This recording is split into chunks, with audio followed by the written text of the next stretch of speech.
Estamos aquí de regreso en su queridísimo programa Gozarte, el gozo del arte. Yo sé que es su programa favorito y esperan toda la semana para ver otro capítulo de Gozarte. Es- Estamos aquí, gracias por seguir sintonizándonos. Les recuerdo que esto es posible gracias a nuestros patrocinadores Pantagruel Producciones y Alianza Cultural México-China AC. Y bueno, estábamos comentando ahorita tras bambalinas sobre esto de los españoles y México y bueno, yo creo que cabe hacer el comentario antes de continuar con otros temas. Me pasó un dato muy interesante, que hubo más pérdida de patrimonio indígena en menos de 100 años del México independiente que en los 300 años que estuvieron los españoles. Entonces, punto a mi favor. Si hubo cosas malas, hubo cosas muy malas, definitivamente, pero también hubo cosas positivas. Y es que la historia no se trata de verla en blanco y negro. Tú puedes decir, sí, es que los españoles trajeron un sistema de castas. Sí, trajeron uno que ellos tenían y crearon uno para nosotros. Pero Tenochtitlán ya tenía un sistema de castas antes de la llegada de los españoles. Así que eso de la división de clases, digo, era en función a su nivel de jerarquía. Pero eso de la división de clases, eso es desde que el hombre se ha congregado en comunidades, desde la comunidad más pequeña, la quieras llamar tribu o pandilla, que de hecho históricamente, antes de las tribus, los grupos más pequeños que tribus son pandillas. Es un término histórico correcto. Los cavernícolas primero estuvieron en pandillas antes de estar en tribus. Desde la pandilla ya había indicios de sistema de jerarquía. Y es que es necesario. No todos tienen las mismas habilidades.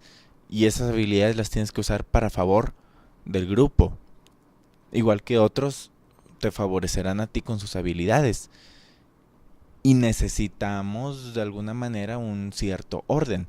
No digo un líder, digo un orden. Que lo he repetido en programas anteriores y lo voy a mencionar ahorita. La gente sataniza y condena la anarquía. Yo no es que la proponga tampoco, pero voy a hacer el comentario nada más para que nos quitemos esa satanización de la cabeza. Anarquía no significa sin orden, significa sin líder. Lo que propone la anarquía original es que exista un orden de tal manera que todos cumplan su función, de tal manera que cada quien sea su propio juez, su propio policía, su propio verdugo, que cumplamos fielmente nuestra función para que exista un orden tal que no requiera la existencia de un líder. Algo un poquito utópico, dada la naturaleza humana a cómo se ve. Pero bueno, la historia no es blanca ni negra, es gris. Hay muchas cosas que no nos cuentan y también hay muchos rumores que se cuentan un poquito malintencionadamente, que a veces se nos graban en la mente de una manera negativa, como, de acuerdo, yo estoy de acuerdo en que Hitler y Napoleón Bonaparte hicieron cosas algo extremas, sí, bastante. Muchos lo satanizan y no digo que lo de Hitler sea para menos, pero el punto es que personas que quisieron burlarse tanto de Hitler como de Napoleón los dibujaban pequeños, de estatura pequeña. Y desde ahí se nos ha grabado en la mente que ellos eran de estatura pequeña, sobre todo Napoleón Bonaparte, cuando en realidad históricamente eran de estatura promedio. No eran enanos como nos lo quieren plantear, ¿sí?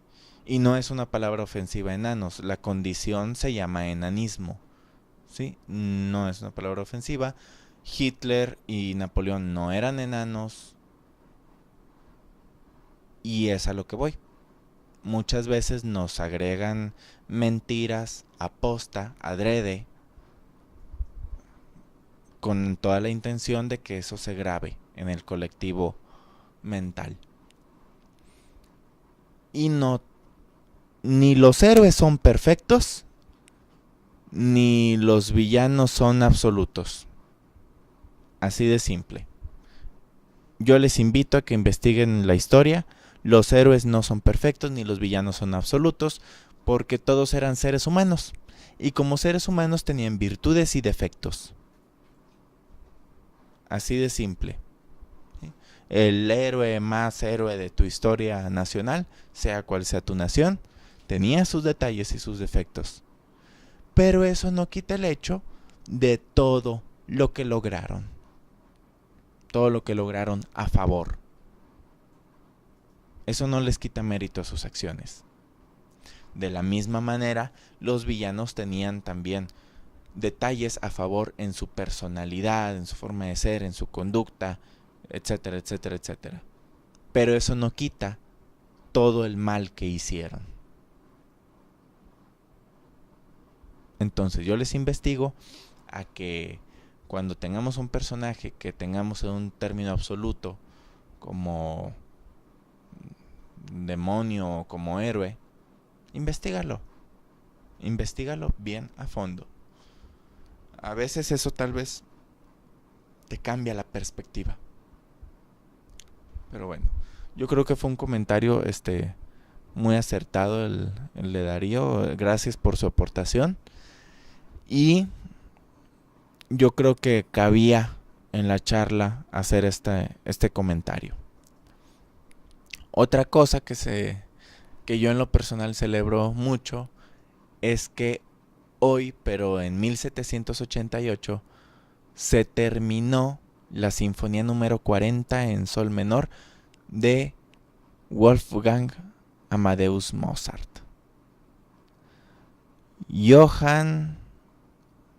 Johannes Wolfgang Mozart. Tenía un nombre un poquito largo.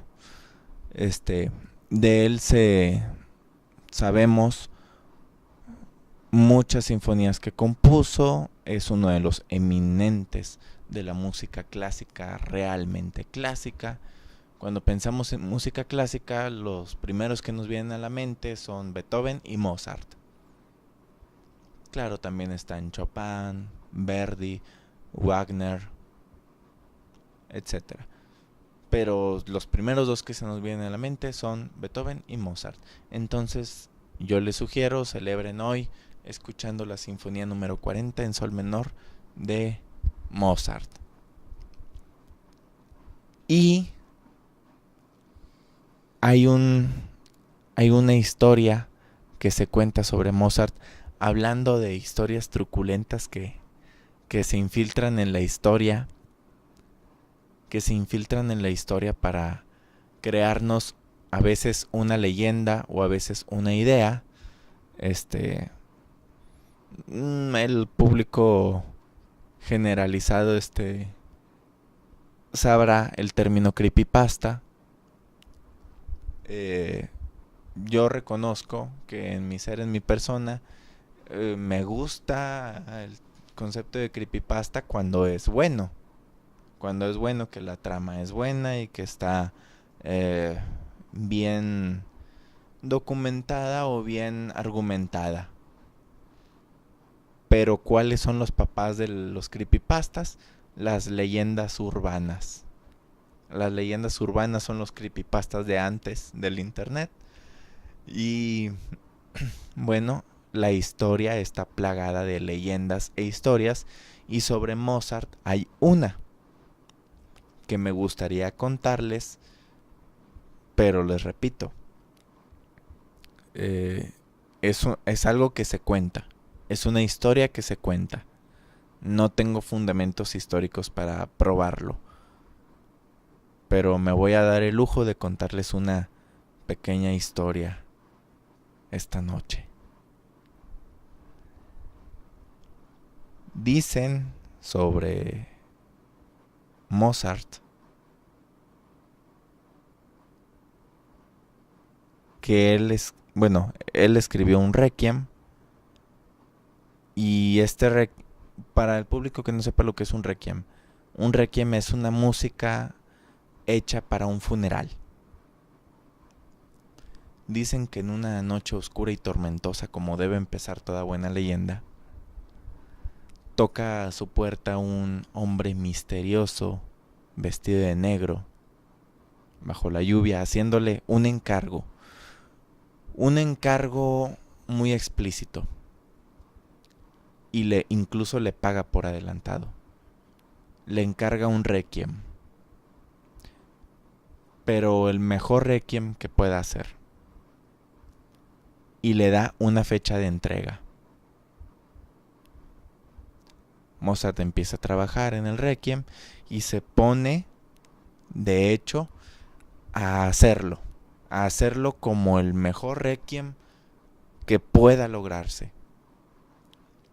Y se pone, y se obsesiona, y empieza a obsesionarse, y empieza a dejar de comer, empieza a dejar de salir, se la pasa tocando y componiendo día y noche, deja de dormir, empieza a enfermarse, cada vez más obsesionado. Cuando finalmente lo termina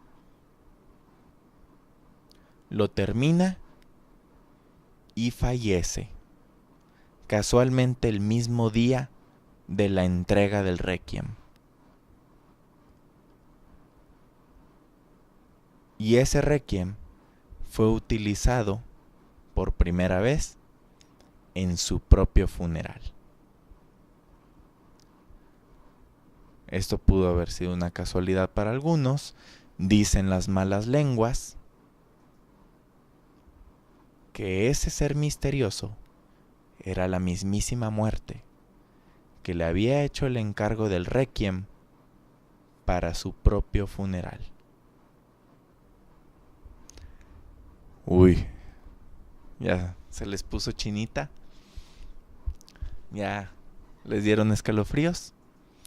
Es parte de la cultura general esas leyendas que se cuentan. No dejan de ser interesantes y entretenidas, siempre y cuando seamos conscientes que no hay fundamento histórico que lo asevere. Siempre y cuando tengamos eso en mente, yo estoy de acuerdo. Son historias entretenidas e interesantes, inclusive motivo de investigación histórica, para que ya se llevan más tarea. No sé, supongo que este es el único programa que le deja tarea al televidente. Ya llevan más tarea, investigar sobre el requiem,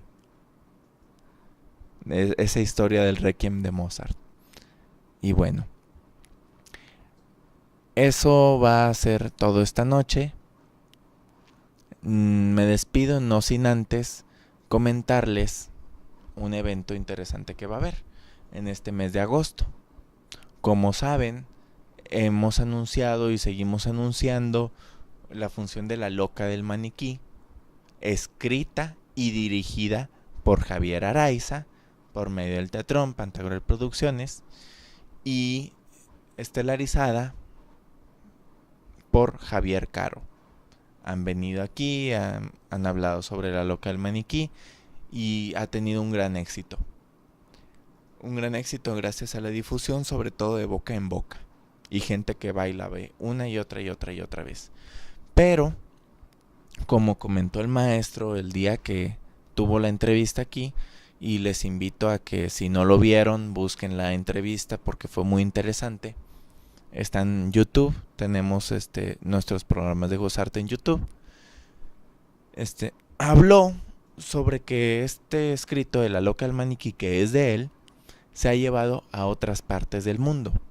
Se ha llevado a España, se ha llevado a Estados Unidos, se ha llevado a Chile, se ha llevado a muchos lugares del mundo. A muchos lugares del mundo, claro, con el permiso de él. Él es el autor y sigue vivo, entonces tienen que pedirle permiso para poner este montaje, ¿sí?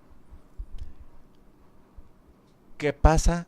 Que una señorita de Tijuana, y me parece que los directores son tijuanenses también, tomaron este texto, lo llevaron a San Francisco, California, con, tengo entendido, un buen éxito, y ellos van a traerla, esta función, el 8 de agosto también aquí a Monterrey.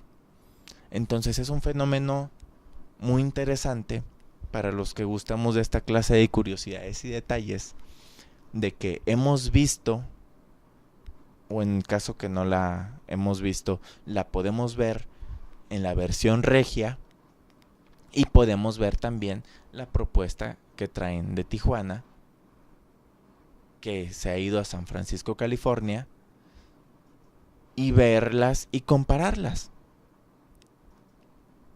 Yo pienso que es un experimento muy interesante, que es algo digno de observarse, y inclusive una anécdota muy interesante dentro del mundo del teatro. Sabes que la misma obra, la misma puesta en escena, en dos propuestas diferentes, en el mismo mes, en la misma región que es Monterrey. Y una de ellas dirigida por el autor en persona, y la otra pues fue aprobada por el autor también. Yo pienso que este es un evento que puede dar varios detalles interesantes. Yo en lo personal he visto La Loca del Maniquí unas 6 o 7 veces. Y pienso ver esta versión de Tijuana. Y quiero verla. No en un sentido crítico de que no, aquí lo hacemos mejor. No, allá se hace mejor. No, son propuestas diferentes. Son propuestas diferentes, simple y sencillamente. A mí me llama la curiosidad de que quiero ver cómo lo concibieron ellos. Eso es para mi persona. Si ustedes son igual de curiosos, busquen el evento, busquen el dato y asistan y analicen. Por mi parte esto es todo, esa es la invitación que les hago esta semana. Espero les haya gustado el programa, hayamos aprendido y hayamos reflexionado un poco. Esto es todo, nos vemos la próxima semana.